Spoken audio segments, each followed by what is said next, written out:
Hola, buen día chicos. Hoy vamos a hablar de convulsiones dentro de la cátedra de Medicina Infanto-Juvenil. Cuando hablamos de convulsiones es necesario poder definir qué son las convulsiones. Es una actividad, es una asociación de signos y síntomas que afectan la función y la conducta debido a descargas paroxíticas eléctricas sincrónicas neuronales.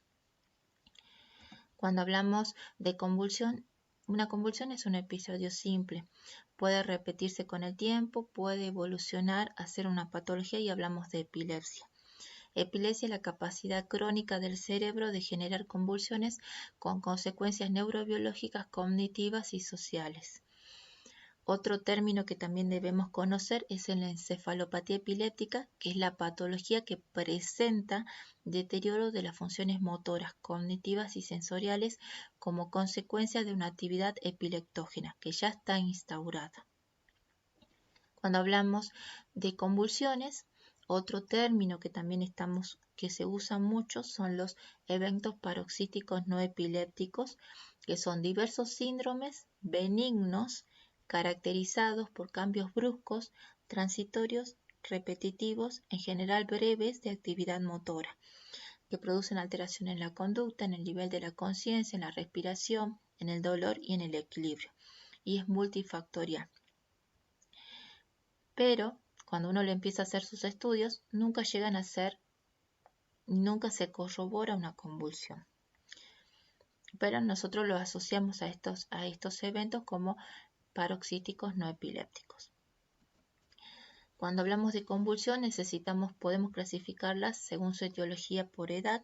En el periodo neonatal hablamos por secundarias causas infecciosas como convulsión febril, meningitis, acceso cerebral, como trastornos del desarrollo, malformaciones del sistema nervioso central, encefalopatía hipóxico-isquémica, hemorragias intracraneanas. Hablamos de los trastornos metabólicos como hipoglucemia, hiponatremia, hipernatremia, hipocalcemia, hipomagnesemia, hiperfosfatemia, errores del metabolismo y déficit de piridoxina. Podemos hablar también asociado a anomalías cromosómicas, exposición a drogas en el periodo prenatal. Hablamos también de convulsiones benignas neonatales y hablamos de la enfermedad propiamente dicha de epilepsia, que también puede comenzar en el periodo neonatal. Con respecto a las etiologías en los lactantes y niños, hablamos de causas infecciosas, convulsión febril, meningitis, acceso cerebral, trastornos metabólicos, errores del metabolismo, déficit de piridoxina. Hablamos de traumatismos y procesos vasculares como traumatismo craneal, maltrato, abuso sexual, accidentes cerebrovasculares. Hablamos que también puede ser la manifestación de un debut de un tumor cerebral, de trastornos del desarrollo como malformaciones del sistema nervioso central, hidrocefalia, protocefalia, hidranencefalia, encefalopatía hipóxico-isquémica. Los niños grandes pueden ser secundario a un paro cardiorrespiratorio, a un proceso hipóxico en una cirugía cardiovascular. Hablamos asociadas a síndromes neurocutáneos como esclerosis tuberosa, como enfermedades degenerativas. En la epilepsia habitualmente se produce por supresión de los medicamentos, abuso de drogas como cocaína, anfetamina y alcohol. Si tenemos que hablar del síndrome de West, cuando uno habla de síndrome de West, es una de las entidades más frecuentes que se produce y se caracteriza por convulsiones y se aparece en los lactantes. El síndrome de West aparece en el primer año de vida y está caracterizado por espasmos de flexión, donde hay un deterioro neuropsíquico y su trazado en el electroencefalograma es una isarritmia, donde hay una desorganización caótica en la electrogénesis cortical. Es considerada una encefalopatía epiléptica. En ocasiones se asocia con grito, otros niños lloran entre los espasmos, otros presentan manifestaciones vegetativas como rubicundez facial, cianosis, sudoración. Estos espasmos en flexión son habitualmente sacudidas breves con flexión de la cabeza y el tronco, llevando los miembros superiores hacia adelante y hacia afuera, y se producen varias veces, mientras que los muslos a nivel de los miembros inferiores flexionan sobre el abdomen. Dentro de la etiología del síndrome de West pueden ser secundarios a alguna malformación a otra patología o criptogénico y esencial.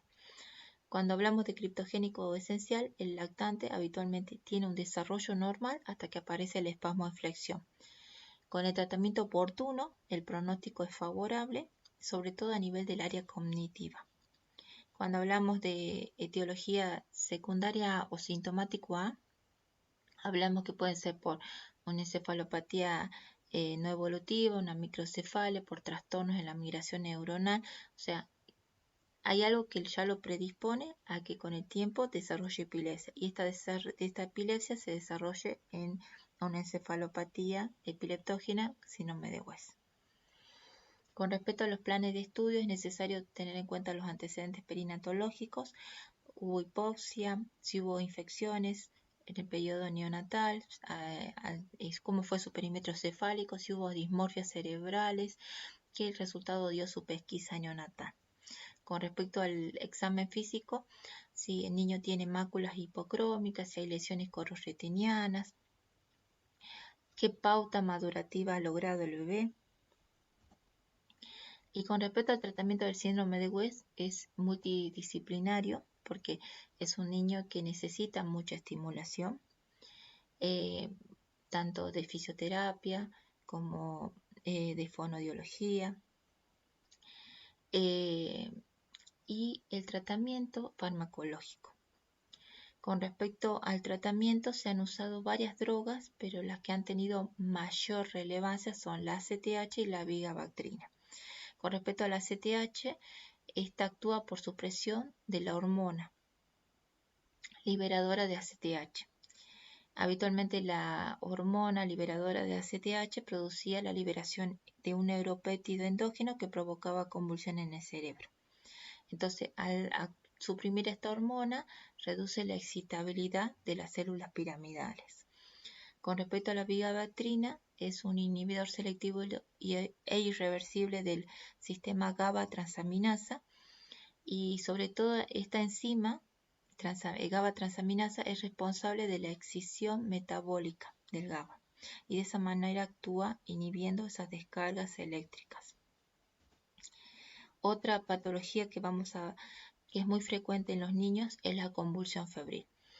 Es necesario poder determinar cuándo es una convulsión febril y cuándo una convulsión febril puede evolucionar, puede ser compleja y cuándo es necesario derivarla al neurólogo.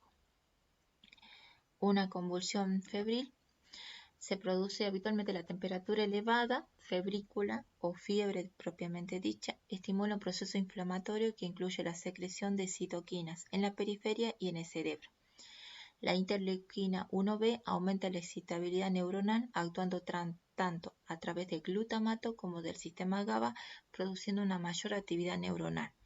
Todo esto produce una sobreestimulación simpática con descarga masiva de catecolaminas, con hipertensión, con taquicardia, con hiperventilación y presión venosa central alta.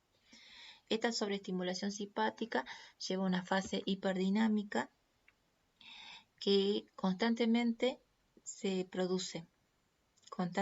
Mayor descarga de catecolamina, hipertensión, taquicardia, que todo esto produce un mayor requerimiento de oxígeno basal, que con el tiempo produce una disminución de flujo sanguíneo y una disminución de la presión sanguínea, porque pasamos a la etapa de agotamiento. Todo esto lleva a una disminución del flujo sanguíneo cerebral, a una hipotensión y a un daño neuronal. Por eso nosotros necesitamos actuar en la primera instancia de la convulsión febril, porque si pasamos a la fase hiperdinámica puede rápidamente entrar a la fase de agotamiento y ya ser más grave. Si uno toma una convulsión febril en el tiempo y con respecto a la conciencia, la convulsión febril se produce en los primeros minutos. Ahí tenemos que actuar. Pero si la convulsión febril continúa, el niño convulsionando y se prolonga en el tiempo, su conciencia está totalmente alterada, podemos hablar de estatus epiléptico inicial a nivel de los 15 minutos, ya establecido a nivel de los 30 minutos y ya refractario cuando pasamos a los 30 minutos y pese a todo el tratamiento que se hizo, el niño sigue convulsionando. Cuando hablamos de convulsión febril simple, es una crisis convulsiva generalizada, tónico-clónica, que se produce en niños desde los 6 meses hasta los 6 años, dura menos de 15 minutos, es única en un día y no produce anormalidad neurológica posictal. Cuando hablamos de una convulsión febril compleja, es una crisis convulsiva generalizada, prolongada, mayor a 15 minutos en tiempo, puede ser recurrente, producirse 2 o más veces durante el día, puede comenzar en un determinado lugar del cuerpo, focalizarse y produce, después que termina esta convulsión, hay una anormalidad neurológica posictal, queda inconsciente por un buen tiempo. Con respecto al tiempo de duración, hablábamos del estatus epiléptico, donde era convulsión continua o convulsión o presenta varias convulsiones. Entre esos intervalos, entre una convulsión y otra, el niño no recuperó la conciencia y vuelve de nuevo a convulsionar. Con respecto al estatus epiléptico refractario, hablamos que hay una actividad eléctrica que persiste luego de la dosis adecuada de benzodiazepina y luego de haber realizado una medicación de segunda línea, hay un deterioro cognitivo y hay mayor riesgo de epilepsia. Hay distintos tipos de convulsiones. En los niños están las ausencias, que son de corta duración, se producen más frecuentemente durante el día, no superan los 20 segundos, se detiene la actividad motora y la conciencia, luego presenta recuperación de la conciencia y no hay periodo postvital. Es decir, si el niño estaba jugando, queda ausente con la mirada fija, él vuelve de nuevo, terminada la ausencia, a jugar y no recuerda nada. Con respecto a las mioclonías, son sacudidas breves, involuntarias, únicas, en una serie o más grupos musculares, pueden ser focales o segmentarios generalizadas, y en caso de presentarse con pérdida de la conciencia, estas son breves y no hay periodo posictal. Por ejemplo, las mioclonías habitualmente se pueden desarrollar, se pueden visualizar más en los neonatos o en los lactantes, puede ser fasciculaciones de labios, parpadeos a nivel ocular. Y con respecto a los distintos tipos de convulsiones, como son, podemos hablar de tónicas, que son contracciones musculares sostenidas que comprometen los músculos llevándolo a la extensión y está marcada la crisis tónica que lleva al opistóstono. Y otro tipo de convulsión son las clónicas, que son sacudidas breves, bruscas, rítmicas, casi siempre simétricas, que comprometen de manera alterna tanto grupos musculares flexores y extensores, con duración variable de segundos a minutos.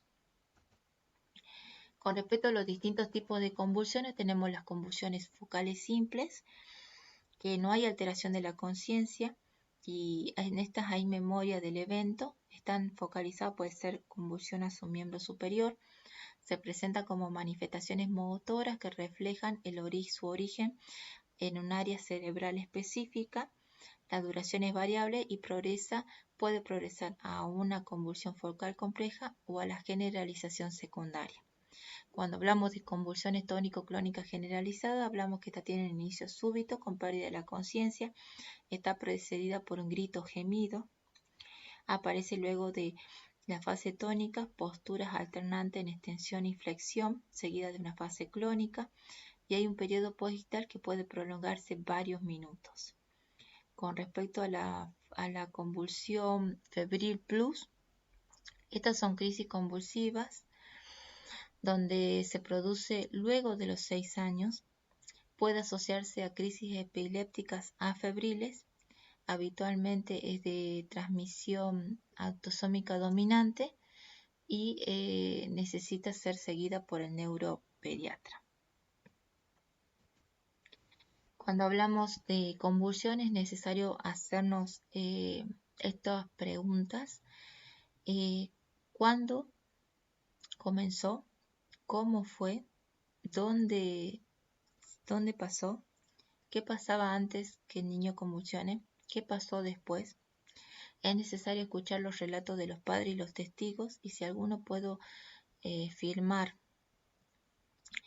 Habitualmente entonces tenemos que tomar todos estos detalles en la anamnesis del comienzo, de la forma, de la duración, de los movimientos que presentó y la extensión, si hubo pérdida de la conciencia, si hubo incontinencia de esfínteres, si hubo cianosis, cuánto duró el periodo posictal, si el niño presentaba alteraciones neurológicas previas y posteriores y si éstas las presentaba, eh, esclarecer sobre todo cuántas veces antes convulsionó, cuántas veces notó actitudes raras del niño, porque quizá a lo mejor fueron convulsiones focalizadas y la mamá lo tomaba como un movimiento normal, pero no lo asoció a este evento hasta que pasó realmente una convulsión generalizada. Con respecto a la anamnesis, tomar hincapié en la edad, síntomas y signos asociados, también el estado de la conciencia, si hubo traumas y antecedentes tóxicos, infecciones asociadas como citomegalovirus dentro de las TORCH, HIV, antecedentes personales patológicos en el niño, si en algún momento recibió alguna medicación anticonvulsivante y si hay antecedentes familiares de epilepsia o de convulsiones febriles. Con respecto a los estudios complementarios, tengo que ver si habitualmente una convulsión febril simple no se hace laboratorio, pero si es necesario evaluar la causa de la fiebre o el niño presenta aspecto tóxico infeccioso, es necesario evaluarlo. Entonces realizamos un laboratorio y una convulsión por el solo estímulo simpático ya hay leucocitosis, hiperglucemia y por la hiperventilación acidosis.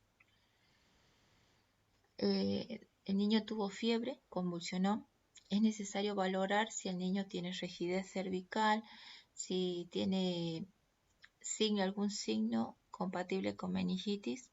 Entonces es necesario, si nos genera duda o es un menor de 6 meses, realizar una punción lumbar.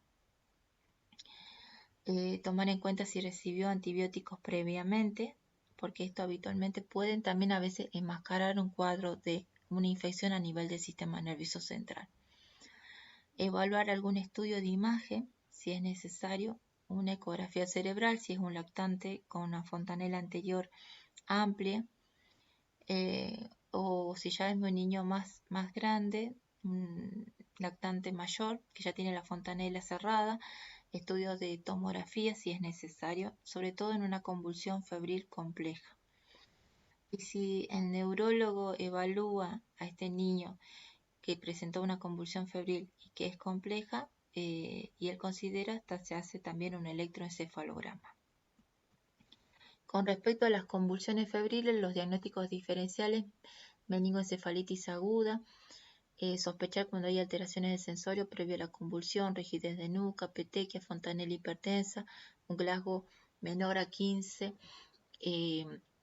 más de una hora de posconvulsión o cuando la convulsión aparece en las 24 horas posteriores al inicio de la fiebre, antecedentes, también un cuadro de gastroenteritis por un rotavirus puede producir una convulsión febril, por una shigella también, un síncope con un compromiso vasovagal producido por la fiebre también puede dar una convulsión.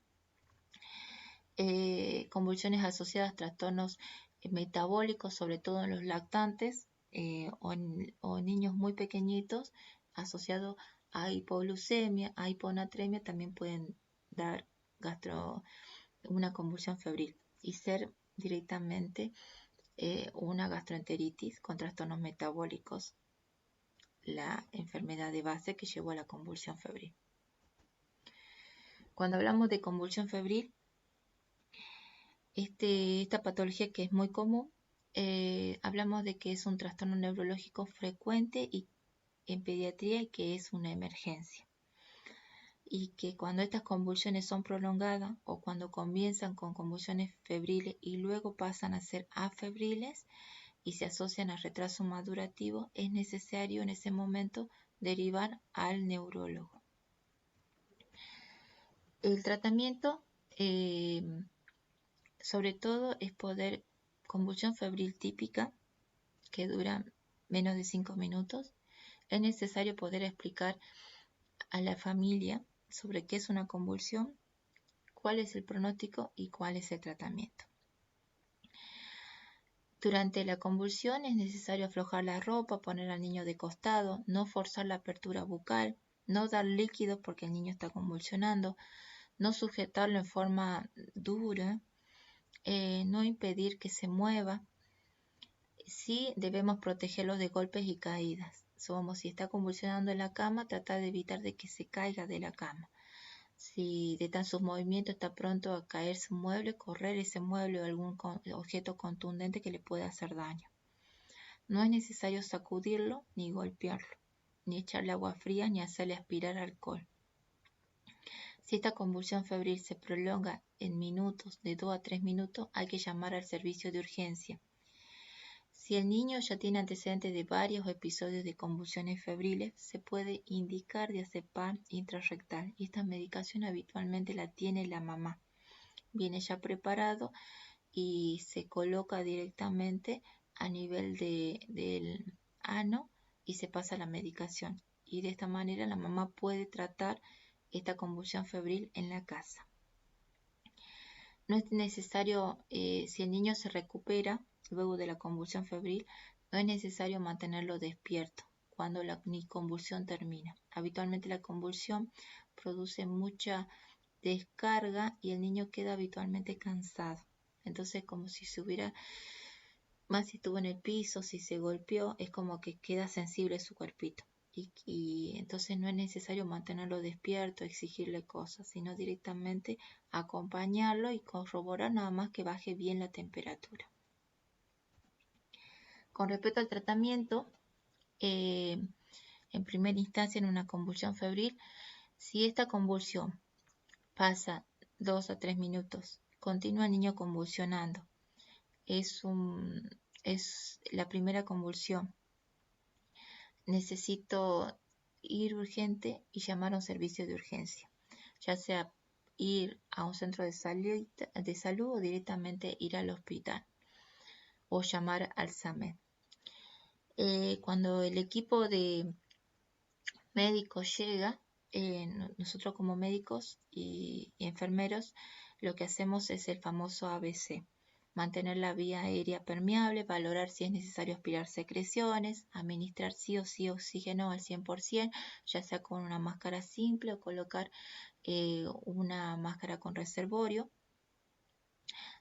Habitualmente la convulsión está el niño inconsciente, y como sigue convulsionando, consume y tiene mucho requerimiento de oxígeno. Entonces nosotros le apoyamos el oxígeno y a veces el solo hecho de apoyar el oxígeno favorece a que el niño deje de convulsionar.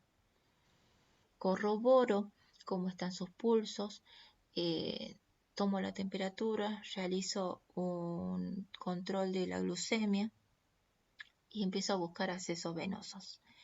A los 5 minutos el niño sigue convulsionando, no tengo acceso venoso, lo más fácil de colocar es diazepam rectal por medio de una sonda rectal o una sonda nasogástrica, la introducimos por el ano, la dosis del diazepam rectal es a 0,5 miligramos por kilo, el diazepam rectal se absorbe por la mucosa del recto, coloco la medicación y lavo con agua destilada. De esa manera favorezco de que pase y entre la medicación. Lo que esperamos es que ceda la convulsión, disminuya el tono, esa hipertonía ceda. El niño sigue convulsionando, no tengo acceso venoso. Si estoy en un hospital, puedo tener midazolam y el midazolam se puede usar también intranasal. El midazolam intranasal, la dosis es 0,2 miligramos por kilo, directamente puro, se lo coloca en las fosas nasales. Tendría que ceder la convulsión. Si el niño sigue convulsionando, comienzo a buscar un acceso venoso hasta que lo encuentro. La dosis que vamos a pasar de benzodiazepina es a 0,1 miligramos por kilo y es el lorazepam lo que vamos a usar. El niño continúa con las convulsiones, vuelvo a repetir una dosis de lorazepam. Mientras tanto, otra persona controla cómo son sus respiraciones, si merece aspiraciones, porque habitualmente el niño cuando convulsiona se vuelve muy cialorreico y necesito tener la vía aérea permeable, más allá que esté colocado el oxígeno, de que no se microaspire con sus propias secreciones. A los 20 minutos el niño sigue convulsionando, entonces continúa con las convulsiones, entonces realizamos una impregnación con difenilidantoína a 20 miligramos por kilo en infusión rápida. El niño persiste con la convulsión, pasamos a otro anticonvulsivante y realizamos una impregnación con fenobarbital a 20 miligramos por kilo en infusión rápida. El niño sigue convulsionando, estamos ya en los 30 minutos, es un estatus epiléptico establecido, refractario a tratamiento, porque hemos pasado tanto difenilidantoína como fenobarbital. Entonces, valoro la vía aérea, llamo al equipo de terapia intensiva y se prepara la intubación, rápida. ¿Cuál es el objetivo? En primer momento es producir protección a nivel cerebral, mantener oxigenadas las neuronas y el objetivo es inducir un coma farmacológico. De esa manera el niño está asistido, está intubado y con la medicación, que habitualmente lo que usamos es midazolam, una benzodiazepina en goteo continuo. El objetivo es disminuir de nuevo y que se dan esas descargas eléctricas. Ya en terapia intensiva, pues se puede volver a reimpregnar al paciente o directamente usar drogas de tercera y cuarta línea. Con respecto a las diluciones de las benzodiazepinas, una ampolla de diazepam habitualmente tiene 2 mililitros que equivalen a 10 miligramos. De esa ampolla se diluye 2 mililitros en 8 mililitros de agua destilada, quedando 0,5 mililitros igual a 0,5 miligramos. Con respecto al midazolam, la ampolla tiene 3 mililitros que equivalen a 15 miligramos. Es decir, sacamos 1 mililitro, lo diluimos en 4 mililitros de agua destilada y llevamos 0,1 mililitro igual a 0,1 miligramos de midazolam. Con respecto al lorazepam, la ampolla tiene 1 mililitro que es igual a 4 miligramos y diluyo 3 mililitros en agua destilada, quedando 0,1 mililitro igual a 0,1 miligramos. Cuando hablamos de eventos paroxísticos no epilépticos, podemos decir que son manifestaciones conductuales, motoras y sensoriales no asociadas a actividad epiléptica cerebral, por lo cual estas no tienen correlato electroclínico. Simulan cualquier tipo de convulsión epiléptica y tienen manifestaciones heterogéneas.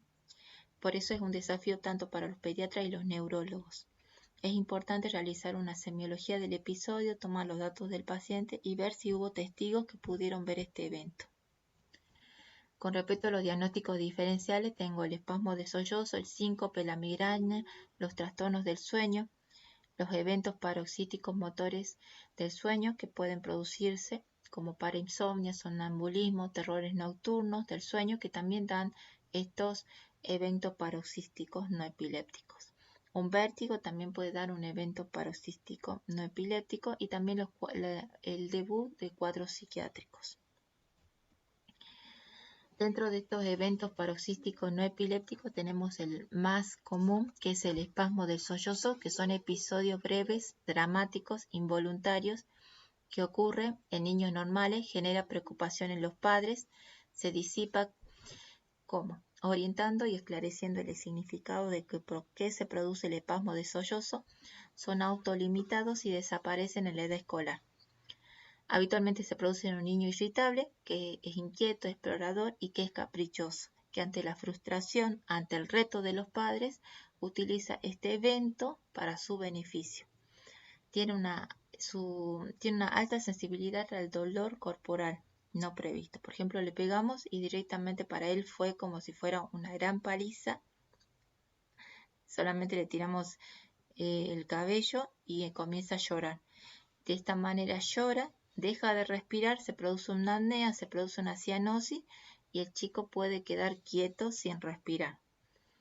Esa apnea puede ir acompañado de hipertonía y seguido de movimientos clónicos y tónicos hasta flacidez y palidez. Bueno, espero que le haya sido útil esta clase. Cualquier cosa nos avisa y nos podemos charlar y hablar en clase. Gracias.